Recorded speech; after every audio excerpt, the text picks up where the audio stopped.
I mean, your club goes on the road against Oklahoma, and you see this very uncharacteristic play, the TJ Ford-led team. Unfortunately, we've seen turnover problems like this, but not this bad. 8 turnovers in the first 9 possessions for Texas. That was the tone of the game, and for them to come out and have a turnover, an unforced turnover, is just, it's going to be a long night from the start for the University of Texas. Oh, and they start dunking it on people's heads, and that's never a good sign. You give them easy buckets, they take advantage of that. Could have been worse, but it did get worse on the injury front. See on the free throw, Jonathan Holmes, as he always does, he fights for every ball that he possibly can, but on this play, at some point, he breaks his right hand.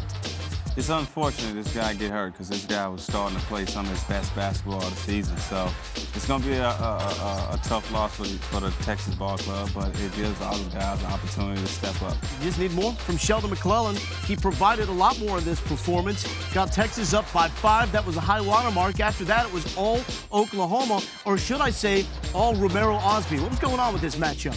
Well, it was a tough matchup from the beginning of the start. I mean, we tried to go big with Prince and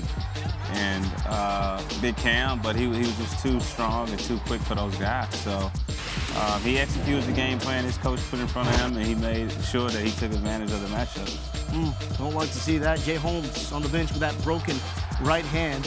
You mentioned again, the run that Oklahoma closed it on, 11-2 run to end the half, and this is how they really set the tempo in the second half, by getting out and running off Texas' mistakes. Of course, it's an area that we talk about off camera, and it's one of your biggest pet peeves is that the University of Texas do not get back in transition. Osby hitting the three-pointer. I mean, this guy was pretty much hitting everything for them Oklahoma Sooners. Osby, career performance, 29, but Sheldon McClellan right back at you. Career performance tying with 25 points. You think these two guys didn't know the meaning of a rivalry? Yeah, they were feeling it. You had some moments like this. These guys know what it means to play against each other, and they came out and put on a good performance. 5 minutes left. Transition buckets. You've seen over and over. Yeah. So it looked like it was going to get out of hand. Well, Jalen Bond goes to the line. They were down by 11 with 90 seconds left. Hit the first free throw. Misses the second one. It's okay. Poppy's there, and he takes a 10-point deficit, makes it a 7-point deficit. So, okay, you got a $124 left to work with. Let's see some fight. Turns out we did. The turnover, I don't know if that's on Texas forcing that with juice or just Oklahoma making a bad play. Nonetheless, you get the ball back, you have to do something with it. And these are on offensive rebounds, which is another key point for Texas. That's right, young kids at home never give up until the end of the game. And you sure Texas still gave themselves the opportunity to win this game, even though everyone felt it was over. So they got within 4. Oklahoma, 1 of 2 at the line. Chance to get within 2. McClellan, no. Oklahoma gets the ball back, and that essentially seals the deal for Oklahoma. Pleased to be joined by Coach Rick Barnes. Coach, you guys turned the ball over a lot in the first half, but you seem to really take care of the basketball in the second half. Well, you know what? It goes back, Stephen, to I think point guards have to work harder. We were doing some things where he's going to have to make more than one cut. He can't just make a half cut, and that's what Javon was doing early.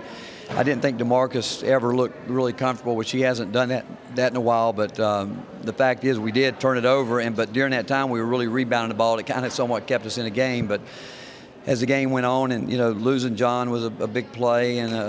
But you know what? With all that said and done, as poorly as I think we played, especially our post players defensively, we fought back and put ourselves in position. And I think our guys worked. We just didn't get it done. I thought Sheldon McClellan really did a good job, and I thought he was engaged from the beginning. And I'm really proud of him because, as you know, I've been hard on him, but I thought that they're trying to guard him, and he tonight really stepped up and really did the things that we want him to do. Do you know anything about Jonathan Holmes and his hands situation? Yeah, they said he broke it. They said the hand's broken, so it goes from one thing to the other, but that's kind of what it is. But what that does, that gives someone else an opportunity, and we need a guy. I thought Jalen came in, and once he settled down, did some good things, and then obviously we need Prince and Cam to stay down. I mean, we knew they were going to go after us, but you can't give. Osby's a terrific player, and we just kept giving him angles. We defended him well early, and the length bothered him, but as time went on, we weren't disciplined enough to stay with him.